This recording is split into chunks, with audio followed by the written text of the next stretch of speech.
नमस्कार.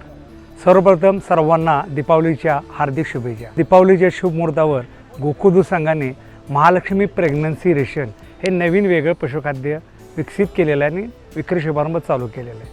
आपणा सर्वांना माहितीच आहे की दूध उत्पादक व्यालेल्या गाई म्हशींना काय वैरण पाहिजे, काय पशुखाद्य पाहिजे, कोणता भरडा चांगला, कोणतं टॉनिक दिल्यावर दूध वाढतं ह्याच्यावर तो जागरूक असतो. परंतु जेव्हा गाभण काळात शेवटच्या 2 महिन्यात गाय म्हैस दूध द्यायला बंद होते, आटते, तेव्हा मात्र शेतकरी पहिले सर्वप्रथम पशुखाद्य किंवा भरडा हा कमी घालायला लागतो.